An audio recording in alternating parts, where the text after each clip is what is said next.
Meu nome é Renato Bastos, vamos dar continuidade à nossa série de aulas de fraturas em geral. Demos continuidade com a luxação e agora nós vamos falar de fratura na infância. Vamos observar que existem algumas diferenças e semelhanças entre a fratura do adulto e a fratura da infância.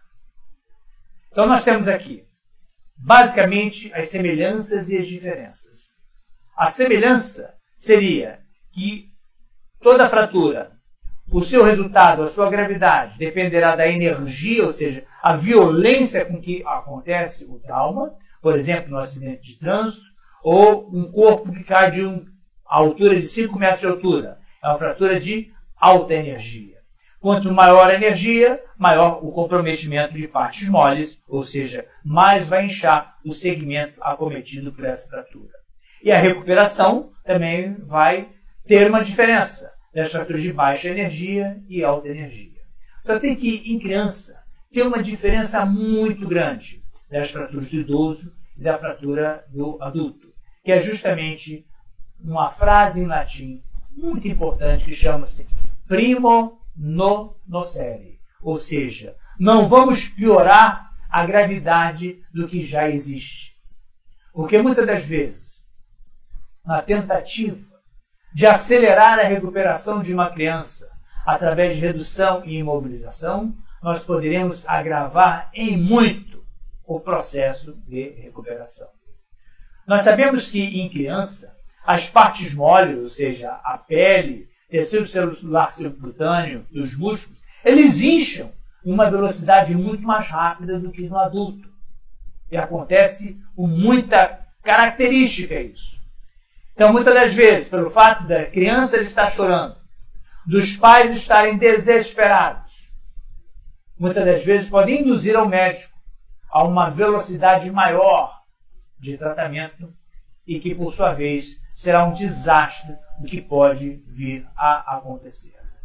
Por isso que não poderemos nunca piorar aquilo que já está ruim.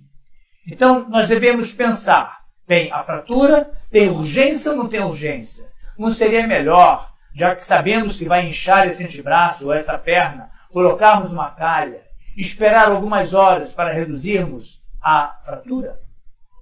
Será que nós temos certeza absoluta que aquilo é uma fratura ou é uma cartilagem de crescimento? Será que não vale a pena radiografar o outro braço para termos um comparativo do braço direito, braço esquerdo, ou perna esquerda, ou perna direita?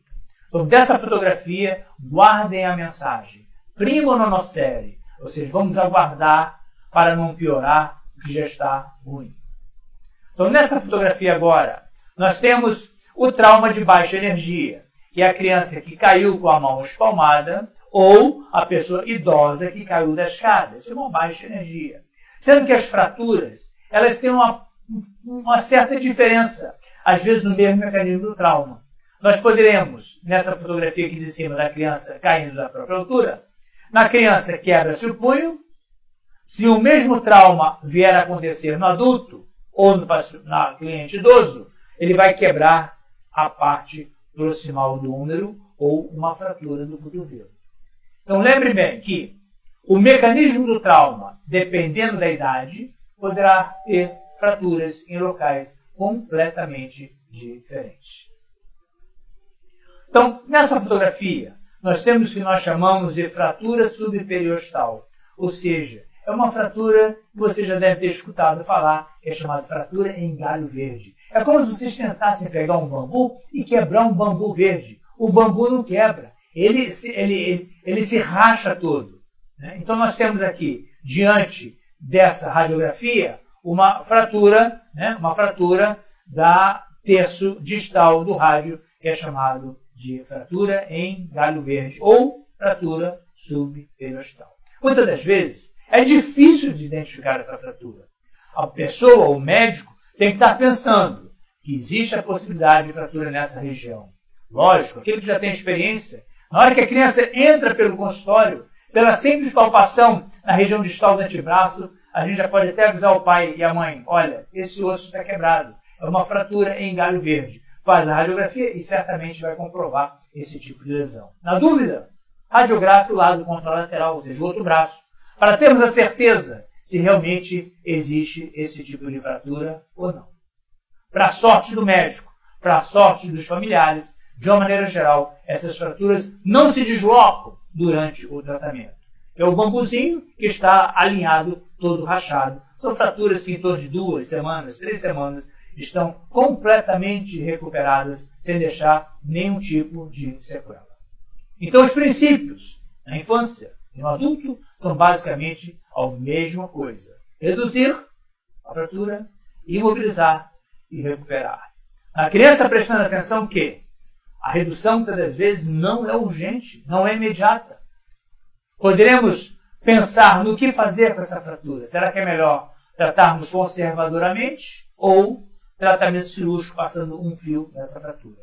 Vai depender do tipo de lesão, da localização, quantidade de edema e tudo mais. Então, calma sempre com a criança. Como é que nós vamos tratar? Aí tem várias maneiras no tratamento conservador, que podem ser as calhas gessadas, que é uma imobilização na região posterior do antebraço ou do membro inferior. A calha sempre esperando que vai existir um edema, um inchaço nessa região, e a calha consegue comportar o aumento de volume, diferentemente dos aparelhos gessados circulares. E muitas das vezes você tem um gesso circular, dentro nós temos o membro, se por acaso esse braço inchar dentro do gesso, o gesso vai ficar apertado e na fase inicial a criança chora com muita sintomatologia dolorosa. O choro é sempre um alerta. Alguma coisa está de errado. Então nós temos as calhas, o gesso circular, temos o tratamento cirúrgico em algumas das vezes e esperar muitas das vezes pode ser a nossa melhor decisão. Esperar, aguardar o que nós vamos fazer com aquela fratura. Sempre pensando que o edema, que é o inchaço, na criança ela é infinitamente maior do que no adulto de uma maneira geral. Muitas das vezes, as grandes complicações que acontecem das fraturas em crianças, elas são mais graves do que aqueles do adulto. Então, nessa fotografia, nós temos que, na dúvida, vamos comparar, vamos radiografar o lado bom, para identificarmos e termos a certeza que aquela fratura é exatamente aquilo que nós estamos pensando. Uma coisa interessante na criança, diferente do adulto. A criança permite determinados desvios que no adulto não permite.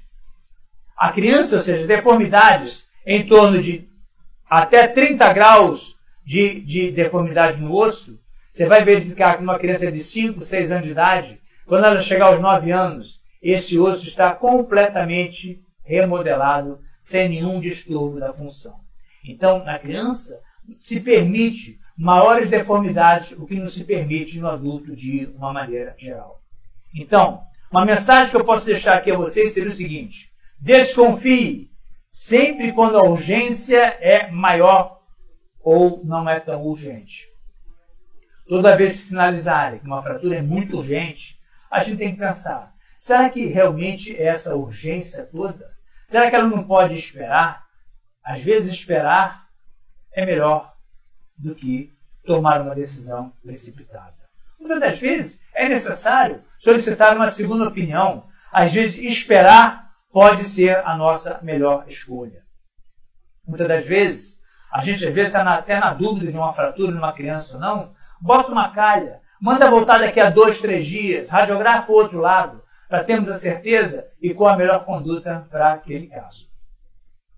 Então, essa é a mensagem que eu tinha para passar para vocês. Eu espero que vocês tenham aproveitado essas diferenças das fraturas de criança e do adulto. Na nossa próxima conversa, vamos falar sobre a fratura do idoso.